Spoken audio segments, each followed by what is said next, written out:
اعوذ باللہ من الشیطان الرجیم بسم اللہ الرحمن الرحیم الحمد للہ رب العالمین والصلاة والسلام علی اشرف الانبیاء والمرسلین واہل بیتہ الطیبین الطاہرین المعصومین اما بعد فقد قال اللہ تبارک و تعالی فی کتابہ المبین وهو اصدق القائلین اعوذ باللہ من الشیطان الرجیم بسم اللہ الرحمن الرحیم ان الدین عند اللہ الاسلام صدق اللہ العلی العظیم۔ خالق اکبر کے فرمان لازم الاحترام کا ترجمہ اور حاصل مطلب یہ ہے کہ تمام دنیا کے ملل و مذاہب میں سے اور پورے ادیان عالم میں سے جو دین و مذہب خالق اکبر کا پسندیدہ دین ہے اور قابل قبول دین ہے اور دین و دنیا کی کامیابیوں کا ضامن دین ہے، اس کا نام صرف اسلام ہے۔ صدق اللہ العلی العظیم۔ ہم خالق کائنات کا لاکھ لاکھ شکر ادا کرتے ہیں کہ جس نے ہمیں نعمت اسلام سے نوازا اور ہمارا نام مسلمان رکھا، وَسَمَّاكُمُ الْمُسْلِمِينَ، اور دعا ہے کہ خالق اکبر نے جس طرح ہمیں اسلامی گھرانے میں پیدا کیا، ہمارا نام مسلمان رکھا، اسی طرح صحیح معنوں میں مسلمان بن کر جینے کی اور مسلمان بن کر مرنے کی توفیق عطا فرمائے۔ یہ وہ نعمت عظمیٰ ہے کہ انبیاء بھی دعائیں مانگتے ہوئے نظر آتے ہیں۔ جناب خلیل و اسماعیل اللہ کا گھر تعمیر کرتے ہیں، جب عمارت مکمل ہو جاتی ہے تو جہاں اجرت مانگتے ہیں وہاں اور چیزوں کے علاوہ یہ دعا بھی مانگتے ہیں، ربنا وجعلنا مسلمین لک، اے اللہ ہمیں اپنا حقیقی مسلمان بنائے رکھ۔ اور جناب یوسف علیہ السلام جو نبی بھی ہیں، نبی زادے بھی ہیں، جن کا باپ نبی، جن کا دادا نبی، جو جدی پشتی نبی ہیں، وہ دعا مانگتے ہیں، رب توفنی مسلمن والحقنی بالصالحین، اے پروردگار میری وفات اسلام پر ہو اور میرا حشر نشر تیرے نیکوکار بندوں کے ساتھ ہو۔ ان انبیاء کی دعاؤں سے پتہ چلتا ہے کہ اسلام کا اصلی مقام کتنا بلند ہے اور اس کی شان کتنی اجل و عرفہ ہے۔ تو لہذا دعا ہے کہ خالق کائنات ہمیں بھی اپنا حقیقی مسلمان بن کر جینے اور مرنے کی توفیق عطا فرمائے۔ اور یہ تبھی ہوگا کہ جب پہلے حقیقت اسلام کو سمجھا جائے اور پھر اپنے آپ کو اسلامی رنگ میں رنگنے کی کوشش کی جائے۔ صبغت اللہ ومن احسن من اللہ صبغہ، اللہ کا رنگ ہے جو سارے رنگوں سے بہتر ہے، اور اللہ کے رنگ سے بہتر کون سا رنگ ہے؟ تو بہرحال اس اسلام کی تفہیم کا سلسلہ جاری ہے، عقائد بیان ہو چکے، فروع دین کا تذکرہ شروع ہے، طہارت کا باب ختم ہو چکا، اب عبادات میں سے نماز کا ذکر خیر ہو رہا ہے، اور اس کے بعد انشاءاللہ پھر باقی اقسام عبادت کا تذکرہ کیا جائے گا۔ تو گفتگو ہو رہی تھی نماز کے شرائط اور نماز کے اجزاء کے بارے میں کہ وہ کون سے شرائط ہیں جو حقیقت نماز سے تو خارج ہیں، پر نماز کی صحت ان پر موقوف ہے، اور وہ کون سے اجزاء نماز ہیں جن سے مل کر نماز کی ماہیت وجود میں آتی ہے اور نماز کا ڈھانچہ تیار ہوتا ہے۔ تو میں عرض کر رہا تھا نماز کے شرائط بھی 8 ہیں اور نماز کے اجزاء بھی 8 ہیں۔ وہ شرائط جن کا تعلق نماز کے ساتھ ہے کہ جن کے بغیر نماز متحقق نہیں ہو سکتی، نماز صحیح نہیں ہو سکتی، نماز قابل قبول نہیں ہو سکتی۔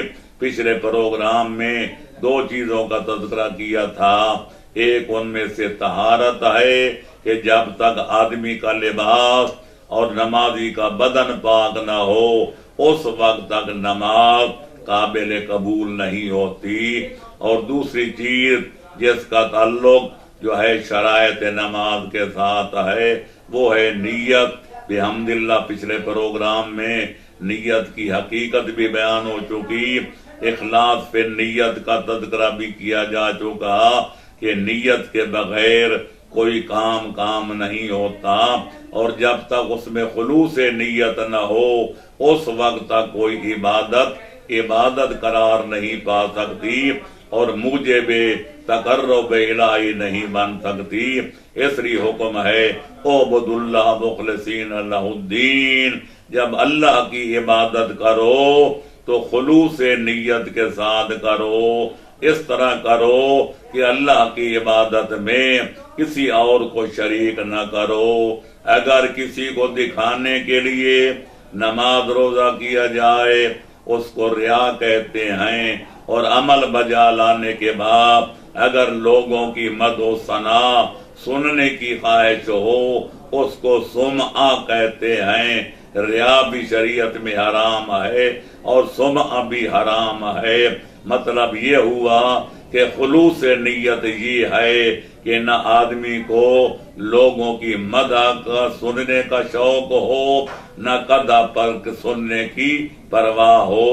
جب تک لوگوں کی نظر میں، آدمی کی نظر میں، عبادت گزار کی نظر میں لوگوں کی مدح اور لوگوں کی مذمت، لوگوں کی تعریف اور لوگوں کی تنقید برابر نہ ہو جائے اس وقت تک آدمی مخلص کہلانے کا روادار نہیں۔ تیسری شرط ہے وہ ہے وقت، کہ نماز کے اوقات مقرر ہیں، جب تک ان اوقات کا لحاظ نہ کیا جائے اس وقت تک نماز قابل قبول نہیں ہوتی۔ اس لیے خالق فرماتا ہے ان الصلاۃ کانت علی المؤمنین کتابا موقوتا، نماز مومنوں پر واجب ہے پر اپنے اوقات مخصوصہ کے ساتھ، لہذا نماز پنجگانہ کے اوقات مخصوص ہیں، باقی نمازوں کے بھی اوقات مخصوص ہیں۔ نماز عید ہے تو اس کا وقت مقرر، جمعہ کا وقت مقرر، نماز جنازہ جب بھی کوئی مومن مر جائے اس کا وقت مقرر، اسی طرح نماز آیات تو اس کا وقت بھی مقرر۔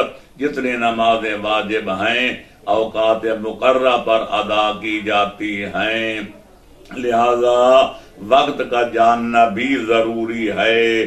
مثلا نماز صبح ہے تو یہ صبح صادق سے لے کر طلوع آفتاب تک ہوتی ہے، نماز ظہر ہے تو زوال کے بعد ہوتی ہے، نماز عصر ہے تو ظہر کے بعد ہوتی ہے، مغرب کی نماز غروب آفتاب کے بعد ہوتی ہے، نماز عشاء اس کے بعد ہوتی ہے۔ تو الغرض ہر نماز کے جہاں تک تحقیق کا تعلق ہے، فقہی تحقیقات کا تعلق ہے، تو ہر نماز کے 2 وقت ہیں، ایک وقت فضیلت ہوتا ہے، ایک وقت مشترک ہوتا ہے۔ وقت فضیلت میں نماز ادا کی جائے وہ افضل ہوتی ہے، اور اگر وقت مشترک میں پڑھی جائے نماز تو ہو تو جاتی ہے لیکن فضیلت نہیں ہوتی۔ آؤ مختصر لفظوں میں اوقات جو ہیں فضیلت ان کا بھی تذکرہ کر دیا جائے، اور اوقات جو مشترکہ ہیں ان کا بھی بیان کر دیا جائے تاکہ لوگوں کو لوگوں کے معلومات میں مفید اضافہ ہو جائے۔ تو میرے دوستو، عزیزو اور بزرگو، نماز صبح جو ہے طلوع فجر سے لے کر سورج کے ابھرنے تک پڑھی تو جا سکتی ہے، لیکن جب تک سرخی مشرق والی سرخی نمودار نہ ہو، طلوع صبح صادق کے بعد مشرقی سرخی کے نمودار ہونے سے پہلے اگر نماز صبح ادا کی جائے تو افضل ہے، لیکن اگر سرخی ظاہر ہو جائے لیکن ابھی سورج نہ نکلا ہو تو نماز ادا تو سمجھی جائے گی لیکن فضیلت کم ہو جائے گی۔ جب زوال آفتاب ہو جائے، سورج نصف النہار سے ڈھل جائے، مغرب کی طرف چلا جائے، یا مغربی ممالک میں مشرق کی طرف نصف النہار سے ادھر آگے چلا جائے تو اس کو زوال کہتے ہیں، اور زوال سے مراد زوال عرفی ہے کہ عام لوگ یہ کہیں کہ سورج ڈھل گیا ہے، دوپہر نہیں بلکہ سورج ڈھل گیا ہے۔ جب سورج ڈھل جائے تو نماز ظہر کا وقت فضیلت شروع ہو جاتا ہے، اور بنا بر مشہور ہر چیز کا ضائع اس کے برابر ہونے تک وہ فضیلت کا وقت قائم رہتا ہے، اور جب برابر ہو جائے اس کے بعد فضیلت اثر شروع ہوتی ہے، اور وہ دو برابر ہونے تک فضیلت اثر قائم رہتی ہے۔ اور دوسرے تحقیقی قول کے مطابق ہر جو شاخص کھڑا کیا جائے، جو چیز بھی نصب کی جائے، خواہ اس کا قد جو ہے وہ 1 گز ہو یہ 1 فٹ ہو، اس کے 7 حصے کر لیے جائیں، ہر حصے کو قدم کہتے ہیں۔ 2/7 تک زوال کے بعد 2/7 تک فضیلت ظہر ہوتی ہے، اور جب 2/7 سے آگے سایہ بڑھ جائے تو 4/7 ہونے تک فضیلت اثر باقی رہتی ہے۔ اور ویسے غروب آفتاب تک بھی ان نمازوں کو پڑھا جا سکتا ہے۔ اگر ظہر وقت فضیلت مؤخر ہو جائے اس کو وقت مشترک کہتے ہیں، عصر کی نماز وقت فضیلت مقدم ہو جائے اس کو بھی جائز کہتے ہیں لیکن فضیلت کم ہوگی۔ اور اس طرح جب سورج غروب ہو جائے، اور غروب آفتاب کی علامت یہ ہے کہ مشرق والی سرخی زائل ہو جائے، کیونکہ سورج جب تک یہ سرخی مشرق والی قائم رہتی ہے اس کا مطلب یہ ہوتا ہے کہ سورج اپنی افق پر موجود ہے، اس کا پرتاؤ پڑ رہا ہے۔ یا مشرق والی سرخی زائل ہو جائے اس کا مطلب یہ ہے اب سورج غروب ہو گیا ہے، دن ختم ہو گیا، رات شروع ہو گئی ہے۔ یہی وہ وقت ہے جب روزہ کھولا جاتا ہے اور نماز مغرب ادا کی جاتی ہے۔ چنانچہ خالق کائنات فرماتا ہے ثم اتم الصیام الی اللیل، کہ روزے کو مکمل کرو رات کے داخل ہونے تک۔ لہذا یہ ہے وقت غروب آفتاب۔ اس کے بعد نماز مغرب جو ہے اس وقت تک اس کا وقت فضیلت قائم رہتا ہے جب تک مغرب والی سرخی زائل نہ ہو جائے، اور اس کے زائل ہونے میں آدھ پون گھنٹہ لگتا ہے۔ اس کے اندر اگر عشاء کی نماز پڑھ لی جائے تو وقت مشترک ہے لیکن فضیلت کم ہوگی۔ فضیلت عشاء اس وقت شروع ہوتی ہے جب مغرب والی سرخی زائل ہو جائے، یعنی نماز مغرب کے تقریباً پون گھنٹہ بعد اگر عشاء کی نماز پڑھی جائے تو وہ وقت فضیلت ہوگا، اور پھر بنا بر مشہور آدھی رات تک یہ دونوں نمازوں کا وقت قائم رہتا ہے۔ الغرض نتیجہ یہ نکلا کہ نماز کو اوقات فضیلت میں ادا کرنا افضل ہے، اور اگر وقت مشترک میں بھی کوئی نماز پڑھ لی جائے نماز ہو تو جاتی ہے لیکن فضیلت کم ہو جاتی ہے۔ لہذا پنجگانہ نمازوں کو وقت فضیلت میں ادا کرنا یہ افضل ہے، اور وقت مشترک میں پڑھنا یقیناً جائز ہے۔ یہیں سے ایک اور مسئلہ بھی حل ہو جاتا ہے جو برادران اسلامی میں اور شیعان حیدر قرار میں مدس سے مابین نزاع بنا ہوا ہے، مورد بحث و تمیز بنا ہوا ہے۔ آیا دو نمازوں کو اکٹھا پڑھنا، ملا کے پڑھنا، جسے جمع بین الصلاتین کہا جاتا ہے، یہ جائز ہے یا جائز نہیں ہے؟ تو میرے دوستو، جہاں تک جمع بین الصلاتین کا تعلق ہے، اس میں ہمارے اور ہمارے بھائیوں کے درمیان محوری اختلاف یہ ہے، ہم کہتے ہیں کہ اگر کوئی مجبوری بھی نہ ہو، سفر بھی نہ ہو، مطر بھی نہ ہو، خوف بھی نہ ہو، تو بھی عام نیچرت حالات میں جو ہے دو نمازوں کا ملا کر پڑھنا جائز ہے۔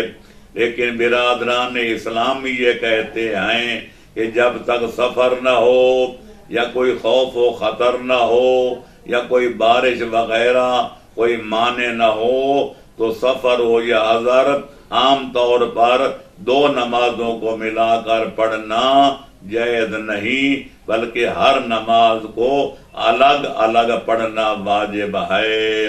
تو گزارش یہ ہے، ہر قسم کے مذہبی تعصبات سے بلند ہو کر میں عرض کروں گا کہ اس مسئلے میں یہ اکثر مسائل کی طرح افراط و تفریط ہو گیا ہے۔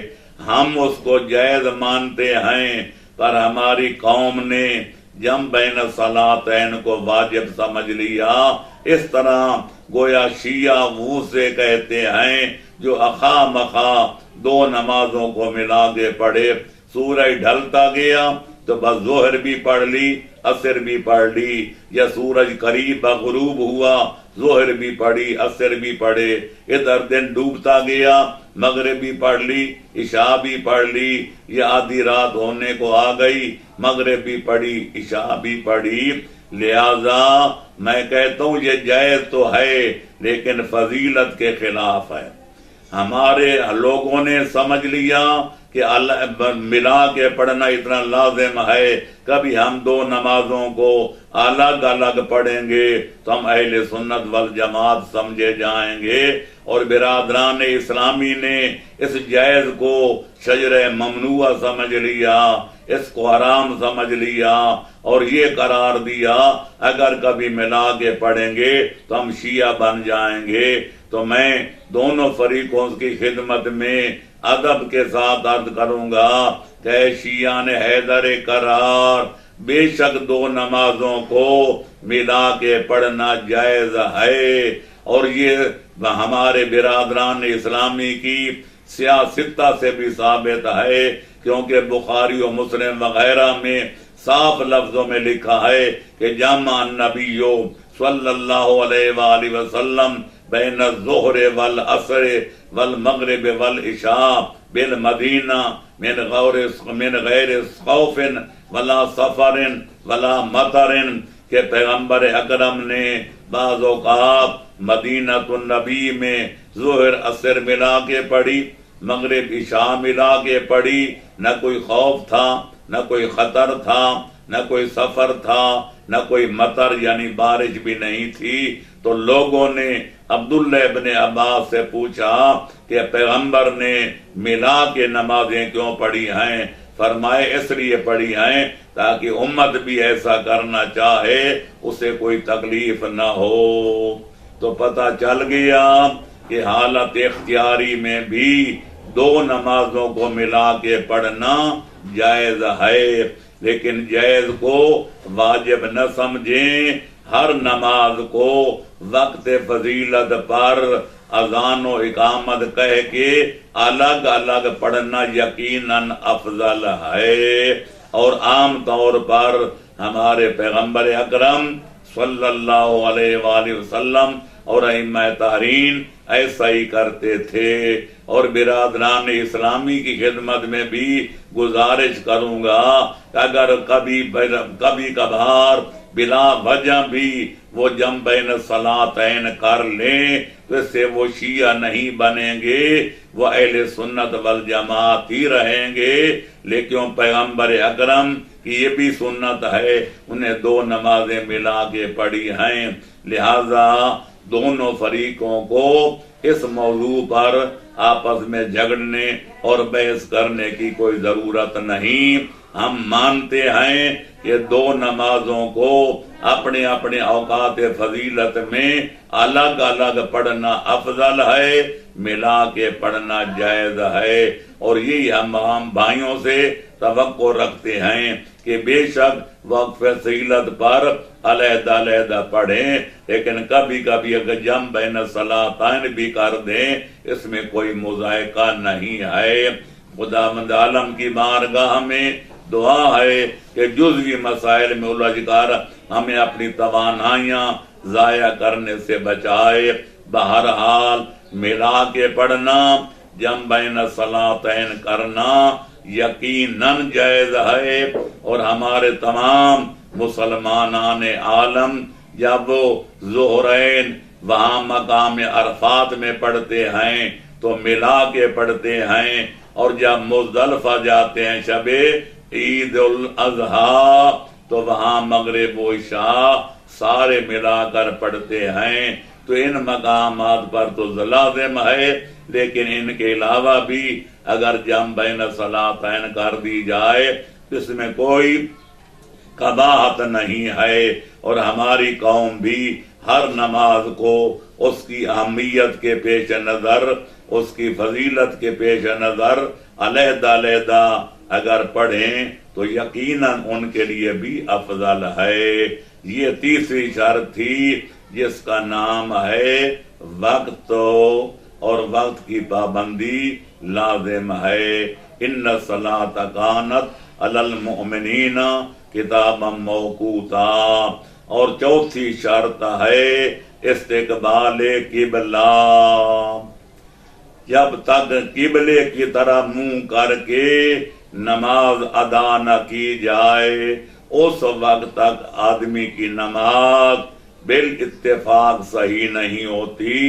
اسلام کے 73 فرقے متفق ہیں کہ رو بقبلہ ہو کر نماز پڑھنا واجب ہے۔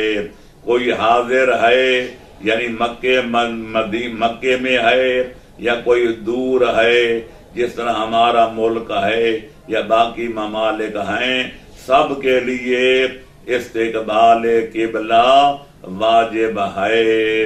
اور اتنا واجب ہے کہ جب تک اینما کنتم فولوا وجوہکم قبل القبلہ، قبلے کی طرح منہ کرنا ہر مسلمان پر نماز کے وقت واجب و لازم ہے۔ فرق اتنا ہے اگر کوئی مکے میں ہے تو عین کعبہ کی طرح منہ کرے گا، اور اگر دور ہے جس طرح ہم تو اس جہت کی طرح منہ کرے گا جس جہت میں خانہ کعبہ واقع ہے۔ لہذا دوری کی وجہ سے جہت میں وسعت پیدا ہو جائے گی، لیکن قبلے کی طرح منہ کرنا اس کے بغیر ممکن نہیں۔ لہذا کوئی حاضر ہے یا کوئی دور ہے، کوئی دور تر ہے یا نزدیک تر ہے، قبلہ سر کا سب کا کعبہ ہے۔ اگر دور ہے تو جہت کی طرف رجوع منہ کرے، جس طرح ہم مشرقی ممالک والے مغرب کی طرح منہ کرتے ہیں، کیونکہ ہمارا قبلہ مغرب کی سمت ہے، اور مغربی ممالک والے مشرق کی طرح منہ کرتے ہیں کیونکہ ان کا قبلہ مشرق کی طرح واقع ہے۔ تو لہذا استقبال قبلہ واجب ہے، اور واجب کا حاصل کرنا بھی واجب ہے۔ لہذا ایک آدمی ہوائی جہاز میں سفر کر رہا ہے یا بحری جہاز میں، دن کے اوقات میں کر رہا ہے یا رات کے اوقات میں، تو جب نماز کا وقت آ جائے اس پر جہت کعبہ معلوم کرنا واجب ہے۔